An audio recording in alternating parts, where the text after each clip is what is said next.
सबसे पहले escape sequencing in Python देखते हैं। एस्केप कैरेक्टर्स देखने से पहले एस्केप सीक्वेंसिंग की जरूरत हमें क्यों पड़ी ये देखते हैं। अगर हम कोई डायरेक्ट स्पीच लिख दें, ही सेड कॉमा कोट्स में क्या, what's there and then question mark. Okay, so अगर हम इसको सेव करके रन करते हैं एरर आ जाएगा। ठीक है, ऐसा क्यों हुआ? क्योंकि हमने सिंगल कोट्स में जो सेंटेंस पास किया था उसमें भी सिंगल कोट्स यूज हो रहे हैं, तो जो बीच के सिंगल कोट्स हैं वो सारे एस्केप हो जा रहे हैं। तो इसको रिमूव करने का एक तरीका तो ये है कि हम यहाँ पे सिंगल कोट्स की जगह डबल कोट्स यूज कर लें। लेकिन ऐसा तो हम इसको कर सकते हैं, लेकिन यहाँ पे दिक्कत आ रही है कि अगर हमें फिर भी सिंगल कोट मिल रहा है तो ये एरर देगा। अगर हम यहाँ पे व्हाट इज कर दें तो ये सक्सेसफुली रन हो जाएगा। ओके, बट अगर ऐसा कभी हुआ कि हमें सिंगल कोट में सिंगल कोट चाहिए, जैसे अपॉस्ट्रोफी हो गया, तो उसकी जगह हम एस्केप कैरेक्टर्स का यूज करके इसको रिमूव कर सकते हैं, एरर को। ये कुछ एस्केप कैरेक्टर्स हैं। जितने भी एस्केप कैरेक्टर्स हैं वो सारे बैकस्लैश से शुरू होते हैं। सबसे पहले क्या है, बैकस्लैश और फिर सिंगल कोट। मतलब अगर हमें किसी भी स्ट्रिंग वैल्यू में सिंगल कोट की जरूरत होगी तो हम बैकस्लैश और फिर सिंगल कोट का यूज कर सकते हैं। उसी तरह से अगर हमें बैकस्लैश चाहिए होगा तो हम डबल बैकस्लैश का यूज कर सकते हैं। अगर हमें कोई स्ट्रिंग वैल्यू न्यू लाइन में चाहिए, मतलब नेक्स्ट लाइन में चाहिए, तो हम बैकस्लैश एन का यूज कर सकते हैं। इसी तरह से और भी एस्केप कैरेक्टर्स हैं जिनका यूज स्ट्रिंग वैल्यू में कर सकते हैं। तो कुछ एग्जांपल्स देख लेते हैं जो ज्यादातर यूज में आते हैं, जैसे सिंगल कोट हो गया, बैकस्लैश और न्यू लाइन। ये तीन ऐसे हैं जो ज्यादातर यूज में आते हैं। और एक बैकस्लैश टी भी है जो टैब फंक्शन के लिए यूज में आता है। मतलब अगर हमें किसी दो वैल्यू में थोड़ा सा स्पेस चाहिए तो हम वहां पे बैकस्लैश टी लगा सकते हैं। ओके, इसी एग्जांपल में देखते हैं, यहाँ पे हमने सिंगल कोट का यूज किया है तो इसके आगे हम क्या लगा देंगे, एक बैकस्लैश लगा देंगे। ओके, और इसको सेव करके रन करते हैं तो आप देख सकते हैं ये सक्सेसफुली रन हो गया, व्हाट्स देयर। ओके, इस तरह से अगर हम यहाँ डबल कोट की जगह सिंगल कोट यूज करें और फिर बैकस्लैश लगा दें यहाँ पे भी, ओके, और यहाँ पे भी सिंगल कोट यूज करके बैकस्लैश लगा दें, सॉरी बैकस्लैश, और फिर इसको सेव करके रन करते हैं तो आप देख सकते हैं यहाँ पे तीनों सिंगल कोट सक्सेसफुली प्रिंट होके मिल गए हमें। ओके, इस तरह से अगर हमें ऐसा करना हो कि हमें कोई दूसरा एक स्टेटमेंट चाहिए न्यू लाइन में, सो हम ऐसे कर सकते हैं, बैकस्लैश एन। ओके, ये सिंगल कोट्स के लिए है, कंफ्यूज मत होइएगा, ये नेक्स्ट लाइन के लिए है। ओके, और इसके बाद हम कुछ लिख देते हैं आगे, नेक्स्ट लाइन लिख देते हैं, नेक्स्ट लाइन, और उसको सेव करके रन करते हैं। आप देख सकते हो यहाँ पे आ गया ही सेड व्हाट्स देयर, और फिर बैकस्लैश एन लगा के हमने यहाँ पे लिख दिया था नेक्स्ट लाइन, तो वो नेक्स्ट लाइन में प्रिंट हुआ है। ओके, यहाँ पे हमने स्पेस लगाया था इसलिए स्पेस भी काउंट होता है। अब देखिए यहाँ पे स्पेस नहीं है, इससे पहले वाले में यहाँ पे स्पेस था, यहाँ पे स्पेस नहीं है। जो नेक्स्ट लाइन प्रिंट हुआ है वो नेक्स्ट लाइन में प्रिंट हुआ है। इसी तरह से अगर हमें कोई पाथ प्रोवाइड करना हो तो हम बैकस्लैश का यूज करते हैं। ओके, जैसे कि यहाँ पे हमने लिख दिया C users and then Shagun. Okay, हमें बैकस्लैश यहाँ पे अगर हम डबल बार लिख देंगे तो हमें ये सिंगल बार ही प्रिंट होके मिलेगा। ओके, सी यूजर्स शगुन। हमने यहाँ पे दो बार बैकस्लैश क्यों यूज किया, क्योंकि अगर हम सिंगल बार सिर्फ बैकस्लैश यूज करेंगे तो हमें ये यूनिकोड एरर देगा, आप देख सकते हो। ओके, ये यूनिकोड एरर देता है। हमें यहाँ पे सिंगल बार बैकस्लैश चाहिए तो हमें यहाँ पे डबल बार लगाना पड़ता है। ओके, जब भी आप पाथ प्रोवाइड कीजिएगा तो पाइथन में आपको डबल बार बैकस्लैश लगाना ही पड़ेगा। ओके, सेव करेंगे तो रन करेंगे तो जैसा कि हमने देख लिया था एक बार ही प्रिंट होके आ रहा है। इसी तरह से हम बैकस्लैश टी का भी यूज कर सकते हैं टैब के लिए, मतलब स्पेस के लिए। तो जैसे कि पहले हम लिख देते हैं Ayushi and then backslash t, और उसके बाद कुछ भी लिख देते हैं मिश्रा। ओके, उसको सेव करके रन करते हैं। आप देख सकते हैं आयुषी और मिश्रा में स्पेस है, तो ये बैकस्लैश टी से आया है। ओके, उस तरह से आप जितने भी एस्केप कैरेक्टर्स हैं उनका यूज कर सकते हो। सिंपल आप कहीं भी उसको यूज कर लो, जैसे हेक्स के लिए कहीं हेक्स की वैल्यू चाहिए, ठीक है, मतलब उसमें आपको हेक्स की वैल्यू देनी पड़ेगी, उससे कॉरस्पॉन्डिंग जो भी लेटर होगा वो आपको प्रिंट होके मिल जाएगा। ऑक्टल में भी ऐसा ही है। नेक्स्ट देखते हैं स्ट्रिंग मेथड्स इन पाइथन। ये कुछ कॉमन स्ट्रिंग मेथड्स हैं, upper, lower, capitalize, starts with, ends with, strip, find, split, join, इन सभी के एक एक एग्जांपल हम देखेंगे, समझेंगे कि स्ट्रिंग मेथड ये कहाँ यूज होते हैं, कैसे यूज होते हैं। ओके, इसके अलावा भी बहुत सारे स्ट्रिंग मेथड्स हैं, आप उनको देख सकते हो ऑनलाइन। मैं उसकी लिंक डिस्क्रिप्शन बॉक्स में डाल दूंगी, आप वहां से चेक कर सकते हो। सबसे पहले अपर और लोअर मेथड का एग्जांपल देखते हैं। मैंने यहाँ पे एक स्ट्रिंग वेरिएबल करके वेरिएबल बनाया है, जिसमें मैंने अपना नाम स्टोर किया आयुषी मिश्रा। इसमें ए और एम कैपिटल लेटर में है और आगे के जितने लेटर्स हैं वो सारे स्मॉल लेटर्स में है। ओके, अपर क्या करता है कि कोई भी अगर स्ट्रिंग के साथ आपने अपर मेथड यूज किया है तो उसमें जितने भी लेटर्स होंगे वो सारे कैपिटल लेटर में हो जाएंगे। ओके, और लोअर के साथ क्या होता है कि अगर कोई भी मतलब कोई भी वेरिएबल आपने यूज किया जिसमें स्ट्रिंग वैल्यू है और स्ट्रिंग वैल्यू में अगर कोई कैपिटल लेटर है तो वो सारे स्मॉल हो जाएंगे। ठीक है, अपर और लोअर एक दूसरे के उल्टे होते हैं। अपर क्या करेगा, सारे लेटर को कैपिटल कर देगा और लोअर क्या करेगा, सारे लेटर को स्मॉल लेटर कर देगा।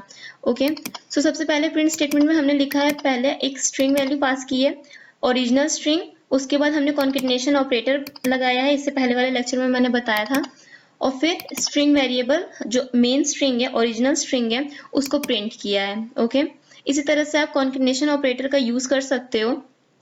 उसके बाद हमने प्रिंट के बाद अपर लिखा है और उसमें कॉन्केटिनेशन ऑपरेटर लगाएंगे प्लस, और उसके बाद स्ट्रिंग वेरिएबल जो हमारी ओरिजिनल स्ट्रिंग वेरिएबल है वो, ठीक है, डॉट, कोई भी मेथड यूज करते हैं तो हम डॉट का यूज करते हैं, किसी वेरिएबल के साथ यूज कर रहे हैं तो वेरिएबल, देन डॉट, और फिर उसके बाद अपर, और फिर अपना जो पैरेंथेसिस है वो, मतलब कोई मेथड रहेगा तो उसके साथ पैरेंथेसिस लगेगा ही लगेगा। ठीक है, कोई पैरामीटर ये नहीं लेता है, आपको इसमें वेरिएबल के साथ अपर लगाना होगा, ऐसा नहीं है कि अपर में वेरिएबल डाल दिया। उसी तरह से हम लोअर का भी यूज करेंगे, तो जो ओरिजिनल स्ट्रिंग है वो स्ट्रिंग वेरिएबल डॉट लोअर, तो ये क्या करेगा, जो ओरिजिनल स्ट्रिंग वैल्यू है आयुषी मिश्रा, उसमें जितने भी लेटर्स होंगे वो स्मॉल कर देगा और अपर क्या करेगा, कैपिटल कर देगा। सिंपल।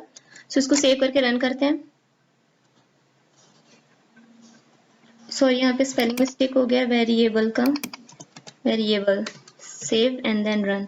आप देख सकते हो पहले हमारी क्या है, ओरिजिनल स्ट्रिंग आयुषी मिश्रा, उसके बाद अपर मेथड हमने यूज किया तो आयुषी मिश्रा का सारा लेटर कैपिटल हो गया है, और फिर लोअर मेथड हमने यूज किया तो आयुषी मिश्रा का जितना भी लेटर था वो सारा स्मॉल लेटर्स में कन्वर्ट हो गया है। ओके, होप सो आप अपर और लोअर मेथड का यूज समझ गए होंगे। इसके बाद देखते हैं कैपिटलाइज मेथड। कैपिटलाइज मेथड के लिए हमने यहाँ पे एक स्ट्रिंग वेरिएबल में वैल्यू स्टोर कराई है जिसके सारे लेटर्स स्मॉल हैं। कैपिटलाइज मेथड क्या करेगा कि जो पहला लेटर रहेगा उसको कैपिटल कर देगा, किसी भी स्ट्रिंग वैल्यू का पहला लेटर जो भी रहेगा उसको कैपिटल कर देगा। हमने पहले प्रिंट स्टेटमेंट में लिखा है ओरिजिनल स्ट्रिंग, एक ये स्ट्रिंग वैल्यू है, उसके बाद कॉन्केटिनेशन ऑपरेटर, और हमने क्या कॉन्केटिनेट किया है, स्ट्रिंग वेरिएबल, जो कि हमने वेरिएबल क्रिएट किया है वो, तो ओरिजिनल स्ट्रिंग में ये प्रिंट होके आ जाएगा। फिर उसके बाद हमने कैपिटलाइज लिखा है, उसके बाद कॉन्केटिनेशन ऑपरेटर, उसके बाद हम कैपिटलाइज मेथड को यूज करेंगे अपने वेरिएबल के साथ, जो कि हमारा ओरिजिनल वेरिएबल क्या है, स्ट्रिंग वेरिएबल, ये वेरिएबल का नेम है, वेरिएबल नेम डॉट, और फिर जो भी मेथड आपका वो कैपिटलाइज। इसी तरह से आप सारे मेथड्स को यूज करेंगे, और उसके बाद पैरेंथेसिस। सेव करते हैं और रन करते हैं। आप देख सकते हो ओरिजिनल स्ट्रिंग हमारी क्या थी, आयुषी मिश्रा, जिसका ए स्मॉल है, और फिर कैपिटलाइज होने के बाद ए यहाँ पे कैपिटल हो गया। ओके, नेक्स्ट देखते हैं starts with and ends with method. हमने एक स्ट्रिंग वेरिएबल क्रिएट किया है जिसमें हमने स्टोर किया है Python is easy to learn language, ये एक सेंटेंस है। ओके, स्टार्ट्स विथ और एंड्स विथ मेथड का हम यूज कहाँ पे करते हैं, जहाँ पे हमें चेक करना होता है कि कोई पर्टिकुलर स्ट्रिंग से अपनी जो मेन स्ट्रिंग है वो शुरू हो रही है या नहीं, और एंड्स विथ में क्या करते हैं कि एक पर्टिकुलर स्ट्रिंग से ये चेक करते हैं कि अपना जो मेन स्ट्रिंग है, मेन सेंटेंस है, वो एंड हो रहा है या नहीं। जैसे कि स्टार्ट्स विथ में अगर हम चेक करेंगे पाइथन से शुरू हो रहा है कि नहीं, तो हमें ये ट्रू रिटर्न करेगा, और अगर एंड्स विथ से हम चेक करेंगे लैंग्वेज का कि एंड हो रहा है कि नहीं लैंग्वेज स्ट्रिंग से, ये भी ट्रू रिटर्न करेगा। ओके, इसको एक बार करते हैं परफॉर्म प्रिंट स्टेटमेंट। ओके, और फिर अपना जो ओरिजिनल स्ट्रिंग है वो स्ट्रिंग वेरिएबल डॉट, जैसे हर मेथड में हमने यूज किया था डॉट, उसके बाद स्टार्ट्स विथ, और फिर ये पैरामीटर में लेगा एक string value. Okay, string value में हम पाइथन लिख देते हैं सबसे पहले, फिर से इसी को कॉपी करके इसमें पैरामीटर हम चेंज कर देते हैं, कॉपी, यहाँ पे हम जावा कर देते हैं। ओके, ये फॉल्स ही रिटर्न करेगा क्योंकि जावा तो सेंटेंस में है ही ना, जावा से शुरू हो भी नहीं रहा है। उसी तरह से एंड्स विथ भी देख लेते हैं, तो एंड्स विथ में सिंपल जैसे स्ट्रिंग वेरिएबल डॉट, और फिर यहाँ स्टार्ट्स विथ की जगह एंड्स विथ हो जाएगा, ends with, और ends with में हम लिख देते हैं यहाँ पे लैंग्वेज। एक और एंड्स विद का एक देख लेते हैं प्रिंट स्टेटमेंट की मतलब चेंज करके कि लैंग्वेज की जगह कुछ और होगा तो फिर हमें क्या मिलेगा रिजल्ट में। तो लैंग्वेज की जगह हम कुछ भी कर देते हैं, क्या करें, C++ कर देते हैं। Okay, save and then run. So आप देख सकते हो ओरिजिनल स्ट्रिंग हमारी क्या थी, python is easy to learn language, और पहला प्रिंट स्टेटमेंट का ट्रू आया है, सेकंड का false, then true and then false. तो पहले ट्रू इसलिए है क्योंकि पाइथन से शुरू हो रहा है, और फिर थर्ड ट्रू इसलिए है क्योंकि लैंग्वेज पे खत्म हो रहा है क्योंकि हमने एंड्स विथ लगाया था, और फॉल्स इसलिए क्योंकि जावा से शुरू नहीं हो रहा, और नेक्स्ट फॉल्स इसलिए है क्योंकि C++ पे खत्म नहीं हो रहा। ठीक है, नाम से ही क्लियर हो रहा है, बहुत इजी लैंग्वेज है पाइथन, नाम से ही क्लियर हो रहा है। Starts with ends with, starts with का मतलब क्या हो गया, शुरू हो रहा है, तो किसी चीज से शुरू हो रहा है तो वो चेक करने के लिए, एंड्स विथ किसी चीज पे खत्म हो रहा है तो वो चेक करने के लिए। नेक्स्ट है स्ट्रिप मेथड। सो स्ट्रिप मेथड क्या करता है कि स्टार्टिंग से मतलब from the beginning and from the end ये जो व्हाइट स्पेसेस रहते हैं ना इसको रिमूव कर देता है। ओके, तो एक काम तो इसका ये है स्ट्रिप मेथड का कि मतलब बिगनिंग और एंड से जितना भी व्हाइट स्पेसेस रहेगा उसको रिमूव कर देगा। और दूसरा ये है कि अगर हम स्ट्रिप मेथड में कोई पैरामीटर पास करते हैं, स्ट्रिंग वैल्यू कोई पास करते हैं, ओके, और अगर उस स्ट्रिंग वैल्यू में जितने भी कैरेक्टर्स हैं वो मतलब स्टार्टिंग के कोई भी जो भी मतलब स्ट्रिंग वैल्यू रहेगी उससे मैच करता है और लास्ट के उससे मैच करता है तो वो रिमूव कर देगा उसको। इसको एग्जांपल से एक बार देखते हैं, प्रिंट करते हैं। सो हमने स्ट्रिंग वेरिएबल में जो Python is easy to learn language लिखा था उसमें फ्रंट में मतलब बिगनिंग में और एंड में व्हाइट स्पेसेस थोड़े से ऐड कर दिए हैं। सबसे पहले ओरिजिनल जो स्ट्रिंग है हमारा स्ट्रिंग वेरिएबल उसको प्रिंट कराते हैं, original string colon concatenation operator, और हमारा जो स्ट्रिंग वेरिएबल है वो ओके। उसके बाद हम लिखते हैं print string variable dot strip.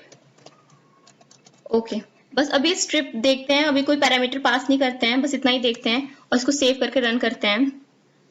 Okay, सो आप देख सकते हो यहाँ पे पहले स्पेस आया है, यहाँ पे वो ऐड कर देते हैं कोई स्ट्रिंग वैल्यू आफ्टर स्ट्रिपिंग, जिससे कि आप समझ पाओ कि कैसे ये स्पेस रिमूव कर दे रहा है। और यहाँ पे कॉन्केटनेशन ऑपरेटर चला जाएगा और सेव और रन। सो आप देख सकते हो यहाँ पे पहले स्पेस था और यहाँ पे स्पेस रिमूव हो गया है। लास्ट में भी स्पेस था लेकिन वो भी दिख नहीं रहा होगा, मतलब समझ नहीं आ रहा होगा। ओके, सो ये फ्रंट और बिगनिंग से इतना याद रखिएगा, सॉरी बिगनिंग से और एंड से रिमूव कर देता है व्हाइट स्पेसेस को। सो नेक्स्ट देखते हैं स्ट्रिप का यूज, जो कि है अगर हम स्ट्रिप मेथड में कोई पैरामीटर में मतलब स्ट्रिंग वैल्यू पास करते हैं, जैसे कि हमने लिख दिया पाइथन। ओके, सो अगर हम कोई भी स्ट्रिंग वैल्यू पास करेंगे उसके आगे हमें एक स्पेस लगाना पड़ेगा तो ही ये फ्रंट से और मतलब एंड से रिमूव होगा। ओके, सो इसको सेव करके रन करते हैं। सो आप देख सकते हो पहले यहाँ पे स्पेस एंड देन पाइथन था तो स्पेस तो रिमूव हो गया, और जो हमने पाइथन लिखा था स्ट्रिप वैल्यू में तो फ्रंट से पाइथन रिमूव हो गया है। और अगर यहाँ लास्ट में भी पाइथन होता तो लास्ट से भी पाइथन रिमूव हो जाता। यहाँ पे लिख देते हैं लास्ट में भी पाइथन और इसको सेव करके रन करते हैं। सो आप देख सकते हो Python is easy to learn language, और फिर चेंज होने के बाद मतलब स्ट्रिपिंग होने के बाद फ्रंट से भी पाइथन रिमूव हो गया और एंड से भी पाइथन रिमूव हो गया। ओके, इसी तरह से अगर हम इसके कैरेक्टर्स को इंटरचेंज कर दे, जैसे कि एन यहाँ कर दे, ओ यहाँ कर दिया, ओके, टी यहाँ कर दिया, वाई यहाँ पे कर दिया और सेव करके इसको रन करते हैं तो भी हमें सेम रिजल्ट ही मिलेगा। ऐसा क्यों हुआ? क्योंकि ये चेक करता है कि इसके जो कैरेक्टर्स हैं और प्लस व्हाइट स्पेस, ठीक है, जितने कैरेक्टर्स हैं वो कैरेक्टर मैच कर रहे हैं या नहीं। ओरिजिनल स्ट्रिंग मैच करना जरूरी नहीं है, बस कैरेक्टर मैच करेगा स्ट्रिप मेथड कि वो फ्रंट में और एंड में मतलब सेम कैरेक्टर्स हैं या नहीं।